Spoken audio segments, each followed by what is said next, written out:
Hello everyone and welcome to the Dyslexia Life Hacks Show. I'm your host Matthew Head, and in this episode I'm talking to Steve Parke. He's the founder of Parke Personal Training, built on the belief that everyone should have access to support and accountability for their fitness goals. He's also previously competed in bodybuilding and has also helped schools with children with learning challenges. As always, I'll put links to Parke and anything else we talk about in the show notes, which will be available at dyslexialifehacks.com/podcast. Welcome to the show, Steve. Thank you very much. Thank you for having me on. Much appreciated. No worries at all. Where I wanted to kick this show off with is, as I dug through your profile, you live in Leicester, and you grew up in Leicester, which is not very far away from where I live. No. What I wanted to know really is, what was Leicester like in the 1970s and going to school in the 70s in Leicester? Oh, see, that seems like so long ago. I think the younger people would literally say it's black and white. You know, when kids see stuff on TV, they think it's that in black and white, literally. Yeah, but, everything steam-driven. Yeah, steam-driven and black and white on chalkboards and stuff, old school. Yeah. But yeah, I must admit, it was a really...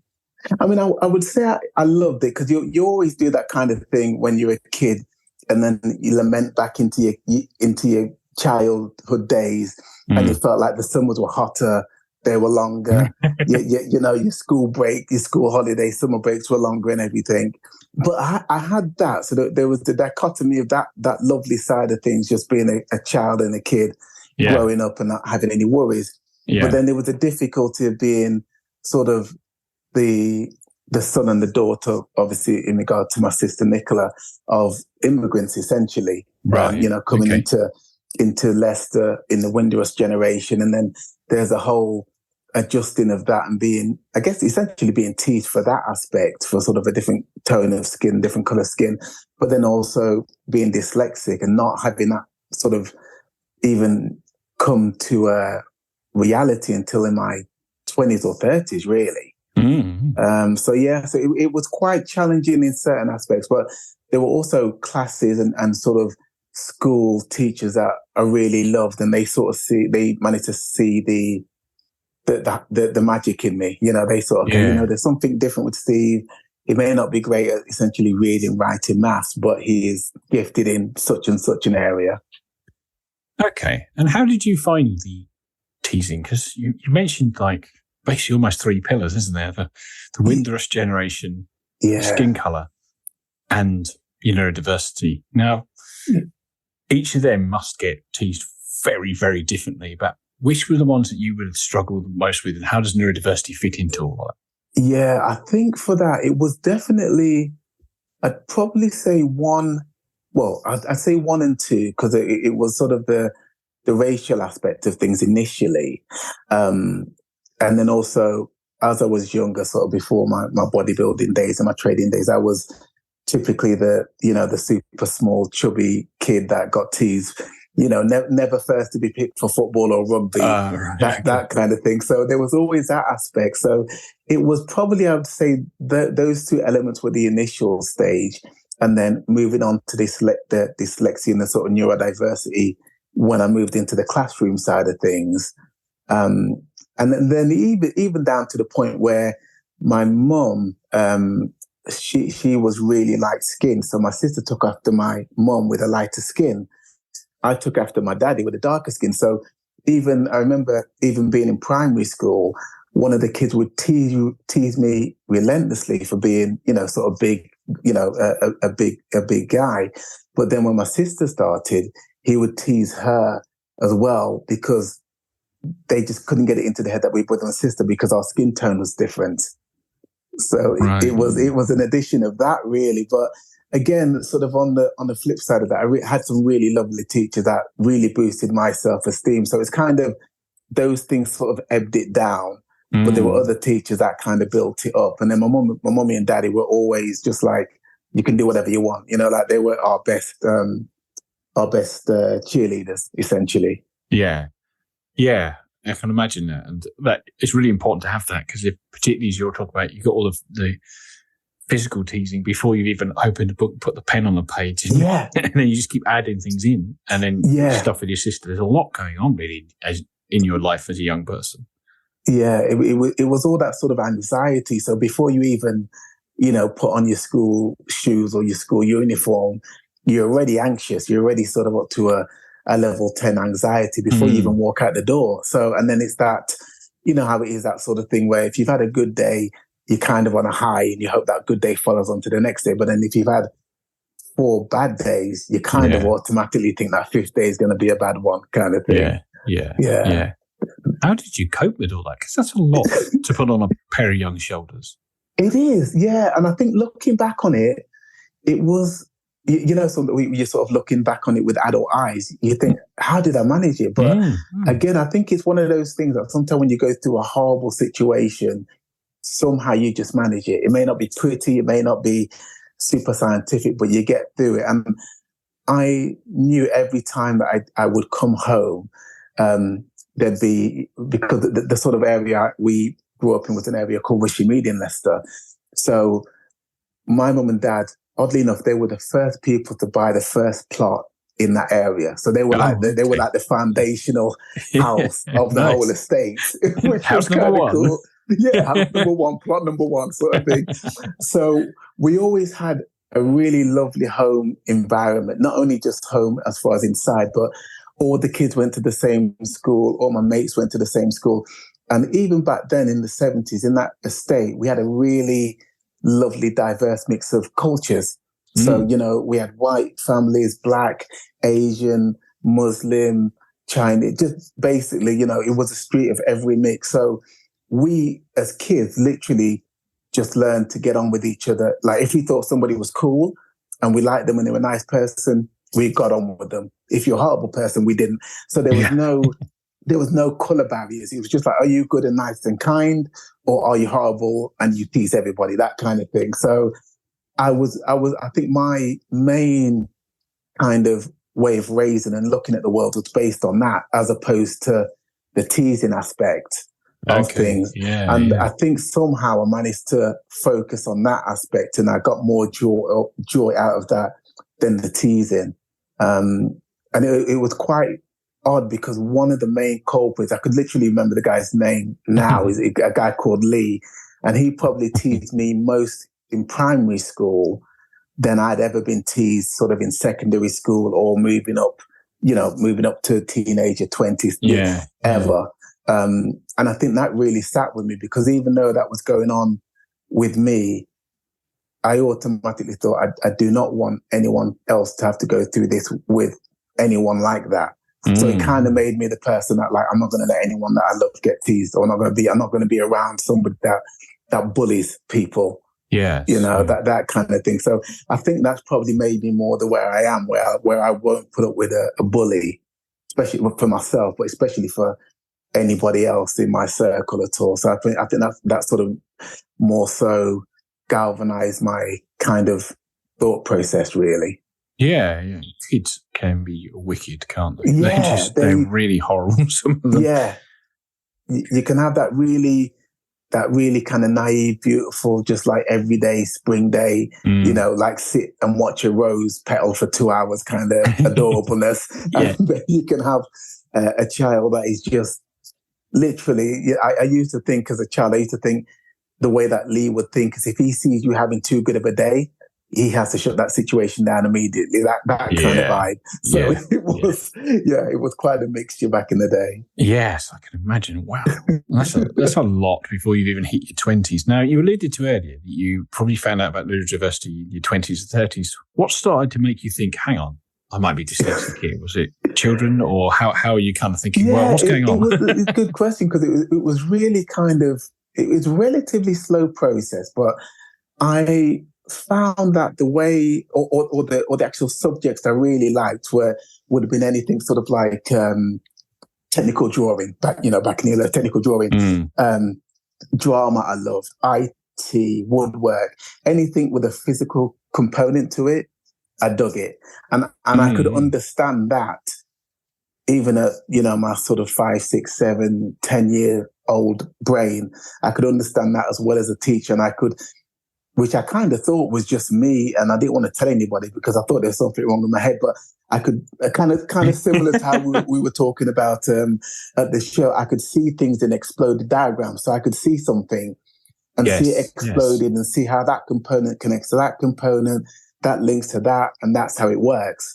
Whereas other children just wouldn't be able to see that taken apart kind of exploded diagram. They could only see what they see in front of them. So that gave me the inkling that I was kind of thinking on a different wavelength. It stopped me from thinking I'm just, I guess you could say, essentially not as clever as everybody else, stupid, dumb, whatever the phrase may be. Yeah. And I kind of thought, I just think differently. Even young guys, I said, I just see things differently. I have different sense of humor. I'm very comfortable in my own company. And kind of contrary to what I do as a job now, I'm very introverted. So, I can do all the talking and all the presenting and so on. But then after that, I need an hour to recharge, tinkering with a classic car, messing about with my model cars. That's my sort of regeneration kind of thing, really. So that's how it came about. Yeah. And it was a teacher that I had at Charles King College when I was studying, I think I was studying sports science. And we typically, as with most exams, you have to sort of sit down and there's a question answer or written question, and you have to write your reply back. And I'd done this, and the teacher that I had knew I could answer these questions. He knew I knew it inside out, back to front.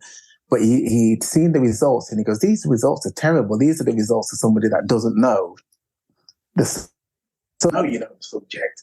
And he kind of tweets me on, he goes, I think you might have a dyslexia. So he was really cool. He was like one of the coolest cats, that sort of marked what I managed to do today. And he was like, what we're going to do? We're going to do this test again. I'm going to ask you the questions, and you're just going to draw them on the board, or you're just going to articulate them back to me. You're just going to give me the answers verbally. And then I got 100% immediately. And that was the weirdest thing, because it was literally like I was not trying. He asked a question before the question had finished. I already had an answer. I could already draw on the board. I could show how the muscles break down, the kinesiology aspect of things. It was kind of like I was working on turbocharge, but so easy. But then, you give me the paper to write it on, and I would be sweating. So it's really interesting. That's kind of a common dyslexic trait. And you're a bit like myself, who loves mechanical things. Now mechanical things come apart. And I remember being at college with being able to do all the verbal stuff, and they're like, what's this part of the engine? What's it do? How does it do that? Get massively high on that bit of the class test, and then they're just about pulling my average up for any rip stuff. Get you totally. Yeah, really do. Yeah. So did that lead to a more formal diagnosis if your teacher was then helping you out with that? They're like, right, hang on. Yeah, well, that was really weird, because back then, I was probably sort of 15, 16, 17. So back then, they weren't conducting formal diagnoses as a proper thing. So it was almost as if that kind of gave me the little ignition to think, okay, this is how I think. And then I started looking into it. I was going to say reading books, but reading books as best I could, listening to audio books, and then studying it myself as far as, what dyslexia looks like in a person, even down to how it can differ from one person to the other. And then obviously back before we had sort of the word of neurodiversity, but just how the brain works. So although it was a bit unfortunate that it wasn't diagnosed as far as, okay, you have dyslexia, this is that, I think it helped me, because it allowed me to go way deeper down to how the brain chemistry works, like synapses, and how, what fires off a dyslexic or a neurodiverse brain compared to somebody else that isn't neurodiverse. So I think if I maybe just had the diagnosis of being dyslexic, I'd have just said, okay, cool, that's it. And just give me the easiest way to study, and I'll work with that. Right. I think with me kind of having, kind of similar to yourself, having that kind of, I guess, like engineering brain, all of a sudden I wanted to know why it happens, what in the brain causes this, what can I make my brain function better, even if it doesn't function as a person without dyslexia or neurodiversity. How can I make it still work the best it can in regards to that? So it was a bit of a different way around it, but I think, again, it's one of those things that hopefully made me a little bit more clued into things more than most in a way. Yeah. Yeah, interesting. Is there any dyslexia in your family? Now you know that with you, and you have to look back. Yeah, I think now looking back at it, it's a bit of a twofold thing because I know with my mum and dad, their spelling would have been different from people of their age that had grown up in England. But part of that is down to them being raised in patois, it's sort of the Jamaican English language. So as part of that, naturally, your spelling's differently because it's more based on phonetics. So essentially, how a word sounds would be how it's spelt. Very much more so than it would be, typically. So I was raised on that basis. So if I could sort of sound a word in my head, I would put it down on paper how it's spelt, even breaking it down into sections at times. So I think there may have been a slight amount probably with my mum and dad, but again, I think the difficulty could have been just because they were literally coming from a different language to the sort of English language that we know over in the UK, really. Yeah, and it's hard to split the signal from the noise then, isn't it? Like, is it the different language, or is there a bit of diversity going on? It is. Yeah. It really is to know that differentiator. But I know with our kids, we sort of have a bit of a mix of sort of the neurodiversity to a point, but they're both really good at sort of one's super good at the engineering side of things, and then our youngest is just like good at the kind of similar with yourself, good at the technical side. So he can, edit a podcast and also very good at sort of speaking in public, far more so than you would think somebody at 20 years old. Because sometimes in your 20s, you're just finding your feet and finding your voice, literally. So I kind of hope that's come from me, because one of the things I always wanted to do was to show our kids and also, show the kids that I work with that the dyslexia is not a disadvantage. It's kind of like a superpower. It just means you're not great at this, but you are going to be far ahead, almost elite level at something else. It's just finding out what that is for you. Yes, definitely. And I think it's good to teach them that balance. And I think the sort of general conversation on neurodiversity hopefully is showing that balance more than the sort of deficit thinking that you were used to as a youngster. Yeah, for sure. Definitely. I want to take a dive into your interest in fitness. Now, you alluded to being overweight as a youngster. You're clearly more into the technical things, so you just went for human bodies rather than machines. And you did allude to the fact that it was the sort of 16, 17, you were doing that exam where your teacher was helping you out, and it was clearly anatomy. Yeah. So what sparked the interest in you, like fitness and how people mechanically work? Where did that all come from? Yeah, and again, that was probably towards the latter part of my secondary schooling. And I remember, it's a story that normally gets a few giggles, but you might remember that sort of back in sort of secondary school where you could almost guarantee if it was a rainy, horrible day, the PE teachers would pick that day to go cross-country running. Oh, 100%. Yeah. just the worst, never a day like we're having today, just the worst day. You wouldn't even want to, go outside. So, if it was snowing, we're going cross-country running. Yeah. Just cross-country running in your T-shirt and shorts. Like that was the vibe. So, with blue hands, exactly. Blue hands. So we seem to have a lot of those in Leicester. We had a lot of grey days like that. And the teachers would always pick those days for cross-country running. And as you can imagine, back then, it was just before I hit my growth spurt and things had changed. But I was, the slowest. I hated it the most. I was not entertaining the idea. So there came a stage where one of the PE teachers said to me, "Here, Steve, look, here's the key to the gym. I know you hate this cross-country running. I'm not going to subject you to it anymore. You're too big for this. Go in the gym and enjoy yourself." So for probably about 6 or 7 months, with PE being twice a week, I had the key to our little school gym. And I got to tinker around with all the equipment, all the bits and pieces by myself in my own company, and got to know how things should feel in your body, how your legs should feel after doing squats or leg extensions and back rows and so on. And then when my daddy heard about this, I remember my daddy coming back from work. He was an engineer. He was a fettler in Leicester. So he was an engineer. And he came back with the Arnold Schwarzenegger book of anatomy. big book. Yes, yeah, And yeah. he was like, okay, if you're going to do this training stuff, son, you need to know what everything is. So here's the book. And I was like, no, this is crazy, Daddy. Thank you. And I had the book. And believe me, that book I did reach from page to page. That wasn't even an effort. And so I think that was, again, he was another really formative teacher that sort of seen a little light in me. And from then, that really stemmed. So I started training myself, sort of typically, sort of before you're able to get weights at home, I'm sort of curling the buffet and doing press-ups and sort of crunches up in the room and vibrating the floor and getting them on my family's nerves. And then and then I moved over. We sort of had our summer break, our sort of summer holidays.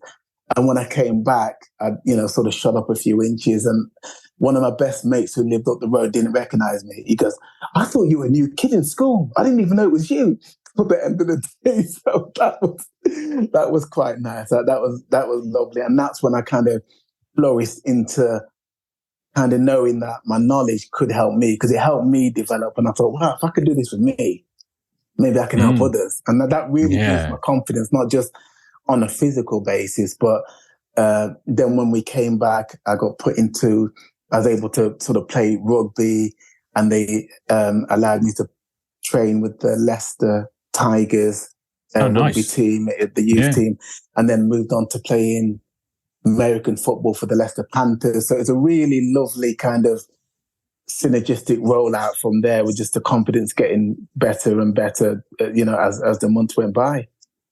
Nice, that's cool. And you just put a growth spot on, found the weight room, and lost the weight all at the same time. Must have been massive. It was lovely, because it was kind of in your head. It feels like it's taking forever, but it was that sort of literal sort of 6-week period from when you finish school and then you're back to school in September, and like people are like, no, honestly, nothing. As most people, nothing fit me, but particularly nothing fit me because of that. My parents weren't too happy on that side of things, really. But they survived. Your belly's no longer bulging out, but your arms are. Yeah. It's a whole different fitting, getting the school suit sorted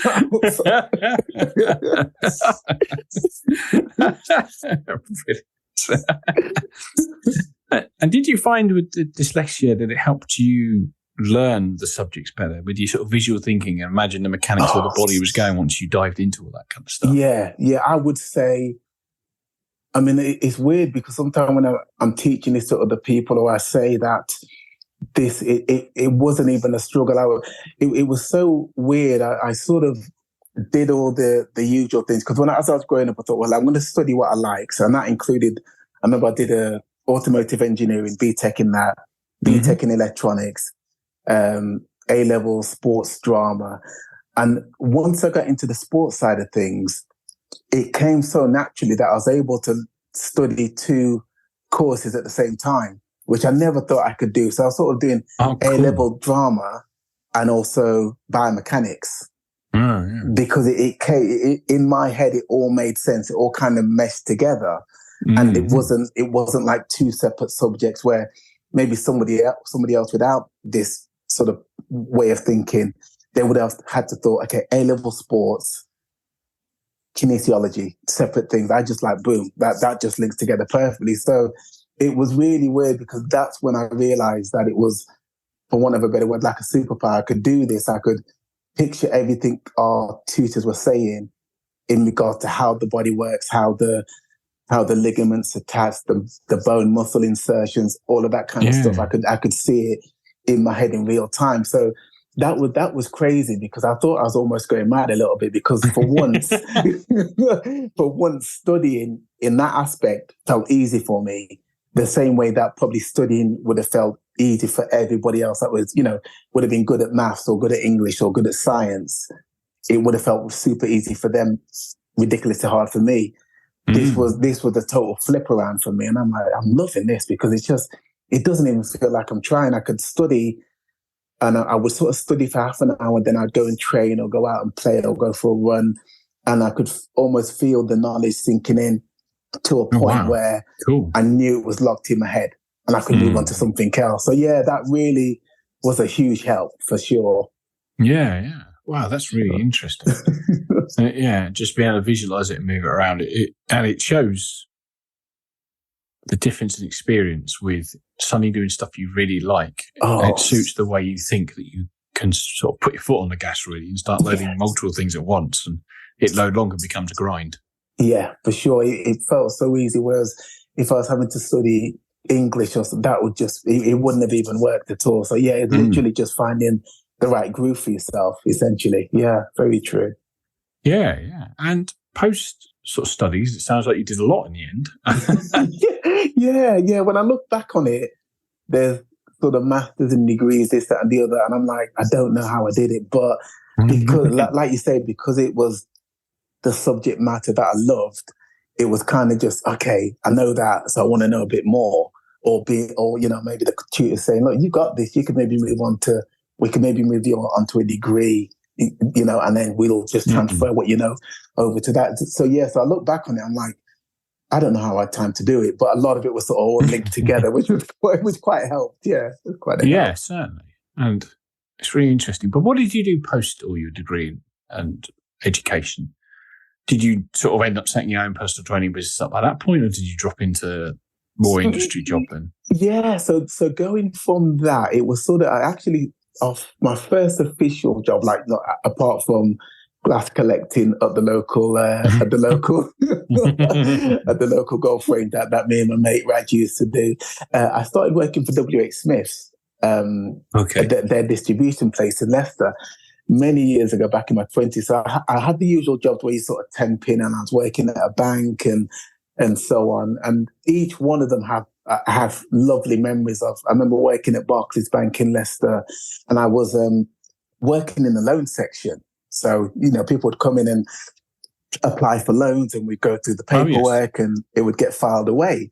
So I started off as a loans clerk, and that job literally involves getting all your paperwork together under your name and filing it away until it's pulled out again. And then when that's needed again, I would go and find your name, pull out your file, and then give it to the person looking at the loan. That was my job.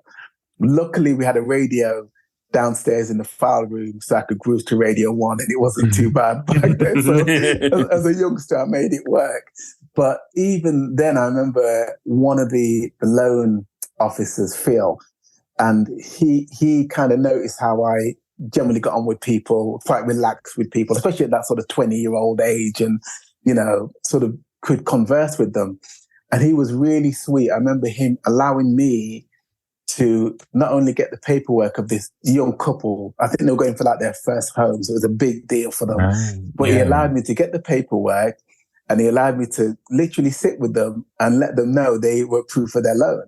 Oh, wow. That's cool. That was ridiculous, because I knew it was going to be good news. And he goes, Steve, you got this. I'm going to go for a little break. I'll be over here watching you. But yeah, just tell them they got their loan, and, just have a chat with them about their plans for the future, but let them know everything's gone through fine. And I was so gassed with that, because literally coming from a file room 3 stories downstairs in the basement to being up in a on a desk facing people that their future relied on what you said, really. The way what you told them really reflected on their future. So after that again gave me the confidence, and I sort of moved into sales. So I started out for a number of companies. I was sort of sales repping or a sales consultant. So I was out on the road, traveling up and down, down to London, all the way up to sort of Scotland, and particularly sort of up north, Leeds, Manchester, Oldham, that side of the world.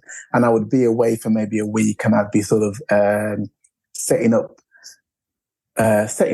the newsagents to stock WH Smith's items. So they would stock our pens, they would stock the magazines, and I would set up the racking, and I would get all the consumables in and do all the points of sale displays. And again, that was, lovely, because then I was able to speak to people. I wasn't relying on having everything written. I could get my personality through to them verbally. And again, when I left that situation, they were happier for it, because they had a display, it was set up nicely, and hopefully that would bring in extra revenue for them. So there'd been a number of jobs along those lines. And it was that kind of thing that in the 20s, nobody really needs you around. Your mum and dad don't need you, so you can kind of go off and do your own thing.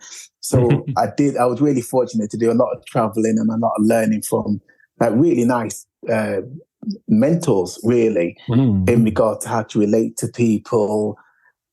Even now, the subtle nuances of like nonverbal communication that I didn't know I knew back then, but now studying sort of nonverbal communications, I knew I was picking up on the cues of how people reacted when they still had seen me, what kind of energy I need to go in to see them. Is it hyper? Is it smooth? Or is it calm and more sedated? Yeah. And also just taking into account, the difference with people. Some people are more upbeat, some are more kind of level and downbeat and so on. And you got to kind of work with people's vibes. So that put me on a course of sort of working with people. And then moving on to the bodybuilding side of things, I'd started doing natural bodybuilding competitions at 17. And I would be training in my local gym, and some of the guys in the gym would see me training and they'd be like, "Are you doing a competition?" I said, yeah, I do some shows. And they would ask me to train them in the gym. So I ended up getting like a little client base. So I was working out and training people. And it was probably about 6 or 7 years after that when I met my lovely and patient wife, Mandy. We set up our little parkour business, and we'd sort of been growing on from there, really. She puts up with a lot because there's a lot of backing and forth into the gym and sorting out programs and hugely patient. But there'd been a great benefit because although I can do all the people sort of the personable side of things, she's great at looking after the website and sorting out the logistics of where I need to be when, and making sure I get a little hour break in between to sort of decompress before I have to do anything else, that kind of thing. So it all had a really lovely synergistic feel to it. But I think that founding and foundation of dealing with people was the main thing, as well as the knowledge, because it would have been no good me having this knowledge in my head of how things work if I didn't know how to deal with people, and vice versa, really. Definitely. Yeah, I mean, you hear that quite a lot from various experts and stuff. Like, it's not just about what you know, it's about being able to deliver it to other people, particularly in the world you're in, with having to train other people. It's kind of getting that feel for them and sort of taking away the anxiety and just making it fun. I always say to my clients, like, if you don't leave smiling or enjoying it, then I'll give you your money back, because that's more part of it than me beating you into the ground. That's not part of, not part of what we do, sort of thing. So the enjoyment's a huge thing. Okay. What sort of clients do you tend to have, just to paint a picture? Is it more sort of on the semi-professional or amateur athlete level, or is it sort of general population? Yeah, it's a really eclectic mixture. So we go from sort of the mums and dads, typically once their children are a bit older and they've got a bit of time, they sort of, are more able to look after themselves and take an hour away. Over to the older people that just want to get back into exercise, but nice and gently in a controlled environment. A lot of people that have never been to the gym before, they feel which I can understand totally, I felt it myself, but very intimidated going into a gym. Yeah. So they kind of want to have a safe space where they can come. It's just me, them. They don't have to be dressed up. They don't have to worry about makeup, looking pretty, nothing. And they can just come and train, and they can make their mistakes and know what to do on each bit of equipment. So when they do go into a gym, they're going in more confident, knowing, okay, that bit of kit works like this. This is what I do on that, and have a program in mind. So then they're walking with their chest held up high, knowing they've got an idea and a plan in mind, as opposed to walking into a gym and then the first person that looks at you funny or maybe whispers something that, isn't necessarily a nice thing can ruin somebody. I've had people come to me that have went into a gym once, overheard somebody say something horrible to them, never went back again, ended up paying for the whole year, but just would rather lose the money than go and risk that humiliation again. It's terrible. There are some great gyms around, but there are some really poor areas of gym culture as well. Yes. Yeah, it really can be night and day difference. You can have a lovely gym with really good policies, or what is a lovely gym, but just with poor polishes and poor patrons, I guess, really in there. Yeah, definitely. And it's a shame, really. Yeah, sure. One thing I thought would be really interesting to talk about is sort of, I've got it written in my notebook as dyslexia and fitness. Sort of more, I guess, no two dyslexic people are the same, no two neurodiverse people are the same. But I'm kind of curious about, from a neurodiverse point of view, how you approach fitness. Is there anything that's like the quirk of neurodiversity makes fitness easier, harder, or motivation kind of different? It's just kind of curious to know how that works. No, that's a cool question. Yeah, because I think for myself, I know for me and a lot of the clients I have, because I think it's one of those things where you may not know it initially with a client. You kind of, somebody comes in and they could be, I mean, we're lucky enough to deal with athletes that, really quite high-ranking athletes, and also deal with or work with neurodiverse children in regard to, building up their self-esteem and work and sort of navigating the world with their neurodiversity, just to, hopefully make them more of a robust person.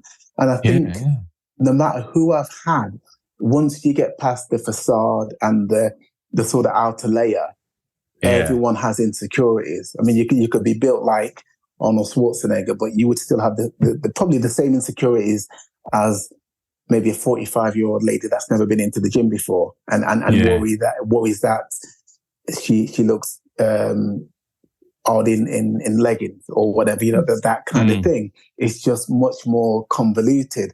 So I think for me, I always kind of, when I see somebody, I'm always thinking, how do I make sure that they leave here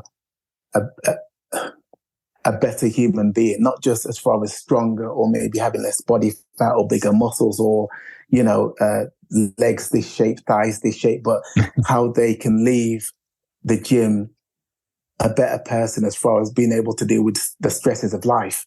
I guess like more robust, like if something horrible happens to you, you can deal with it better than before you would come to me. And a lot of it looking at sort of the mental aspect, whether that's, going to sort of journaling or sort of looking at visualization of if you have like anxieties, because you have a lot of people, again, they'd walk through the door and you think these cats had it all together, but they get really anxious about a company meeting coming up or maybe a family gathering or a wedding. So just helping people deal with the anxiety, not only of the gym, but the anxiety in life, and just sort of, to a degree, using some of the sort of CBT and NLP practices with them, even as I'm training them. So I think for me, the big thing being dyslexic and neurodiverse is I'm never just thinking solely that I'm training somebody just for whatever their goal might be. I'm always thinking, I want you to come out of here in a better mental state than just out of here physically better. Yeah. In a way. So I kind of think that's where the sort of dyslexia, probably from my own experiences to a degree, but I think that carries a lot longer, that lasts a lot longer with somebody than just, getting ready for a summer vacation kind of thing, getting in shape for that. This is something that will hopefully carry you on if you do get out of shape, hope you to get back into that shape again. Yes, interesting. And do you find you're able to spot your neurodiverse clients? What, now you've got a feel for it at all? Yeah, that's crazy, because you get a definite inkling and a definite feeling of similarity with yourselves, even little quirks with yourselves. And you can spot it and you can kind of work around it. So especially with the children that I work with, I'm lucky enough to work with a school, and I sort of run clubs and classes for some of the neurodiverse children. So they're able to sort of enjoy themselves in a safe environment. And each one of them's a little bit different, but they're all very similar to a degree. And it is spotting that. And a lot of that goes down to especially with the kids, it's the non-verbal communication, because from what I know as being a kid, and I know working with the children, they pretty much more or less just want to keep quiet. They don't really want to adults happy. They want to keep their teachers happy. Yes, they want to keep their mum and dad happy, their peers happy. So they sometimes will say things are okay when they're not, or they're happy to do something when they're not, just because everybody else in the class was happy to do this. So it's got to be okay. So I should be happy to do it.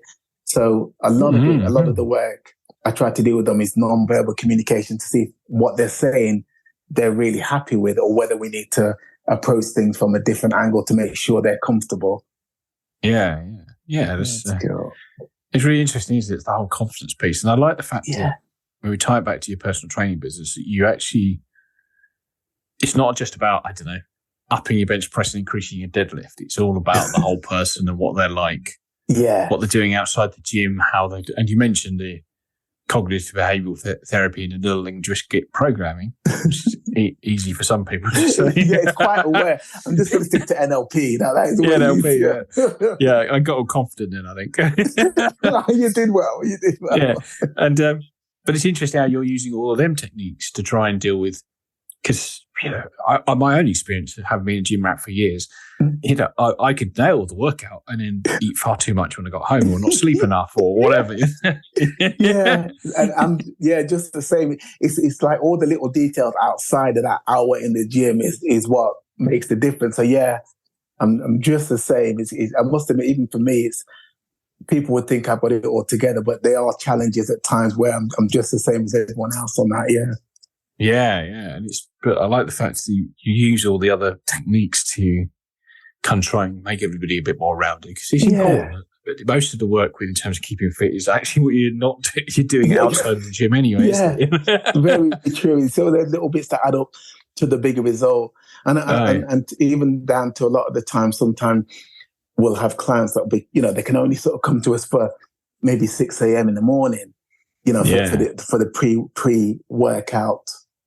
Pre-work, and sometimes they'll call and say, Steve, I know it's short notice, but I've had a terrible night's sleep, I might be late or whatever. And I say, look, leave it. I'd rather you rest and chill than drag yourself to a workout that you're not going to do the best in.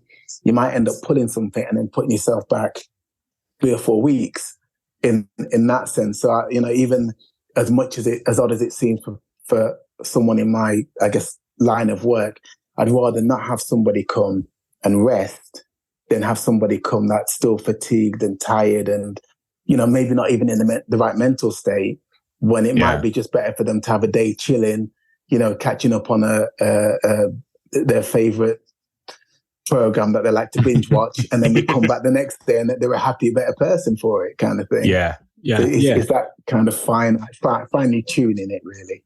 It is indeed. What got you into the CBT and the NLP? How did you start building that as an arm to your kind of fitness? That's the good one. That's the story I kind of like in a way. It's a bit of a sad story, but it has a nice ending. So my daddy passed away. He had prostate cancer back in 2014. And it was quite advanced by the time it was diagnosed and so on. So he passed away from that back then. And back then, obviously, with me, I've got a younger sister, Nicola, but obviously I'm the older brother. So in my head, I'm like the next, you know, I'm stepping up to the mark from my daddy sort of thing. So it's kind of looking after my own family as far as the kids and Mandy, but then also making sure my sister's okay, and my niece, and then, you know, that kind of encumbersome bubble. So I found it quite difficult to adjust to that, to the point where if something wasn't planned and I wasn't happy with it in my head, I would automatically say no. So sometimes Mandy would be like, oh, we're going to go see Raj and Sue at the weekend. I'm like, no, we're not doing it because I don't have it planned. I've not got my head programmed for doing that. Okay. I've got plans and this doesn't fit in with my plans. And she sort of pointed out that I didn't seem to be dealing well with things because that was unlike me. I'm much, you know, normally much more flexible, and there's a lot more reasoning with me. So she suggested taking a course of CBT just to help me process my anxiety, my feelings, because pretty much with everybody, and as we're older and we're looking after children and partners and families ourselves, we can have something horrible like that happen to us, but we still have to be husband or wife, mum or dad, Yeah. The word our company's, sports spokesperson, you kind of have to deal with this huge loss, but still, as far as the outside world's concerned, you're still Steve, or, you're still carrying on as normal, and you don't get a chance to grieve. And I think the CBT really helped me have the chance to grieve, and also put into place practices to help me deal with my anxiety or feelings that might be coming up, so I could catch them before they took hold, really, and came to fruition. And that's been, it was such a great help. I even remember I had a lovely CBT practitioner helping me, Linda, and she was so lovely. We'd have like a Saturday morning call and have a bit of a chit chat and a catch up, and then she'd go, okay, what have you got coming up that you're feeling anxious about? And I'd say, oh, we've got like a big family meal, and we've got to work out all the logistics. And then she'd give me like a rating of 0 to 10, like 10 being the worst possible thing that could happen, and then 0 being everything's cool and everybody's cool. And she'd let me just run off the worst case scenario, just things like, a dragon coming down from the sky and scooping me up, just things that would never happen. But, if we're going up to level 10, I'm going to take it to a level 10 properly. It's not half missions. Oh, no. We go to the whole dragon aspect, like a transformer coming down and taking me away, that kind of thing. The whole 9 yards. The whole 9 So, and then she would catch up with me the following week, and then we'd go over, and normally it would end up being like a 2 or 3, and things would work out great. And slowly that helped to alleviate my anxiety. So even now, when I have something really anxious that I'm nervous or big that I'm anxious about, I still use that same scale, and it never fails to always work out better than, what I'm thinking. So as I was going through the practice with her, even in the midst of it, I thought, I really dig this. I want to be able to help other people with it. So even after we did it, then I studied to be a practitioner for that. And then me, with my sort of neurodiverse brain, I wanted to get even deeper, looking into neuro-linguistic training, which is kind of very much along a similar vein, but it's nice to be able to offer the two alongside each other. And being honest, I'm probably the worst person to ask for the difference, because I tend to end up mixing the two together for people, depending on what they need, really. Right, that was a great, a sad start to it. But I think my daddy would be proud that we can, help other people now. And it's nice to you turned what was a sad event in your life around to something that you used to help other people.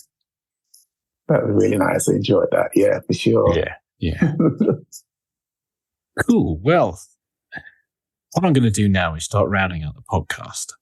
And every guest of the podcast gets asked 3 rapid fire questions from me. They don't need quick answers from you. So let's dive into question number 1. Right. What prejudice have you had about dyslexia that's been proven wrong? That somebody with dyslexia couldn't write a book. Yes. Cool. Yeah. Books are really interesting when I see how many people and people I've interviewed are starting to write books. Wow, really? They seem like it's an intimidating thing to me. Yeah. Well, even to this day.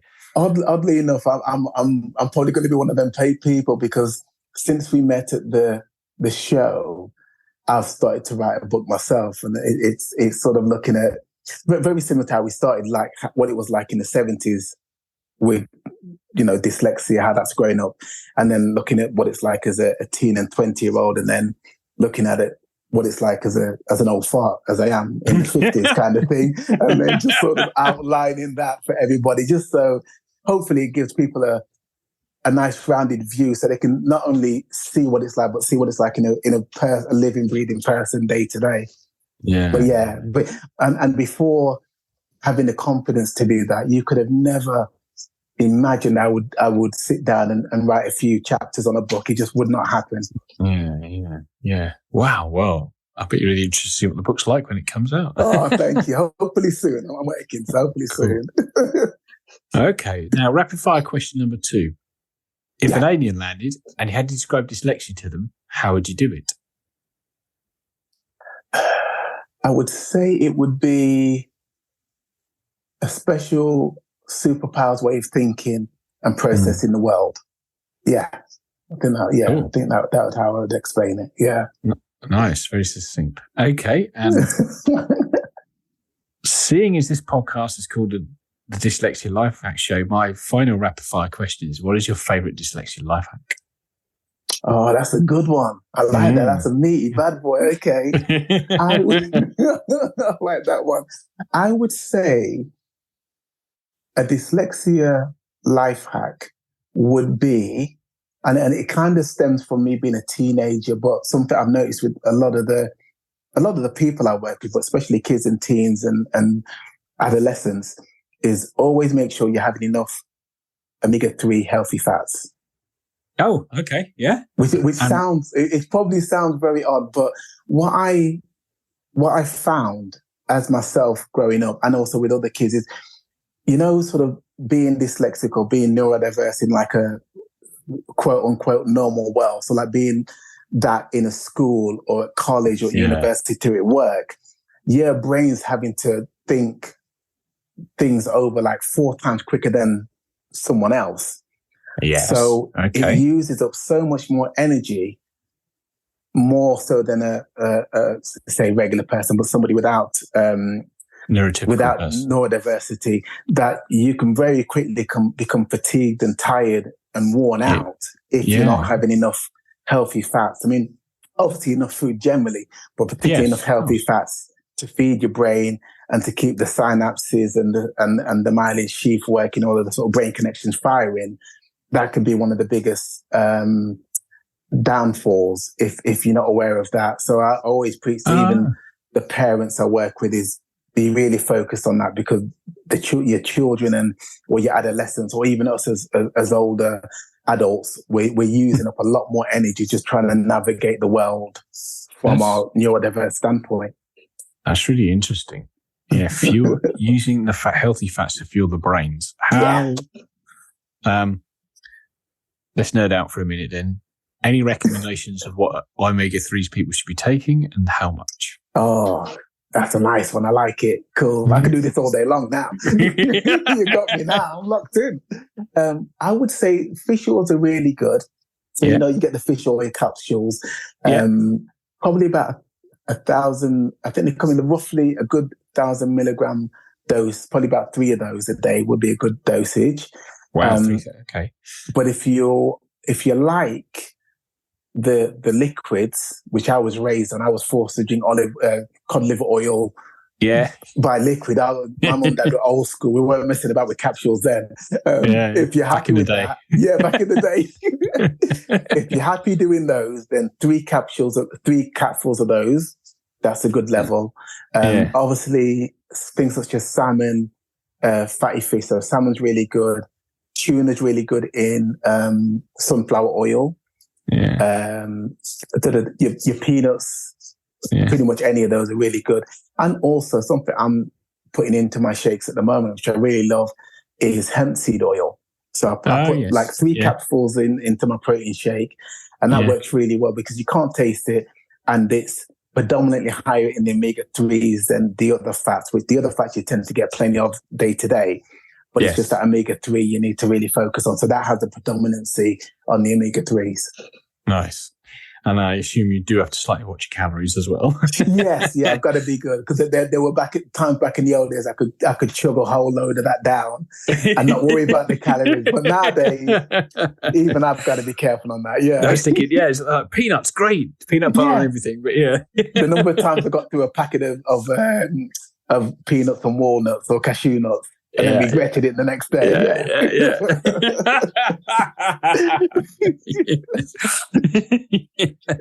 Very easily done. with all of that health advice, particularly the last bit, that just brings me to ask: where can people find you? And is there anything else you'd like to add before we sign off? Oh, thank you. Well, we can always be found at Parke.com, which is our website. So it's PARKECORE, sort of a play on the name, all as one word, .com. We have an email address, which is parkour@gmail.com, which you can contact me on about anything, whether that's the sort of physical training for children or adults, the mental health side of things, or working with neurodiversity in schools and children, or mentorship. We can sort of cover all aspects of that, really. Yeah. Wow. Yeah, got a fair bit going on there. Wow. Yeah, keeps me out of trouble. Yeah, keeps me out the house. So, yeah. Okay, well, that just leaves me to thank you for taking the time to come on the show today. It's been great talking to you, and it's really interesting. Thank you. I really enjoyed it. Thank you. Anytime again. It's really been lovely to chat with you. Thank you very much. And it just leaves me to thank everybody else for taking the time to listen, and I'll talk to you in the next episode. Goodbye for now.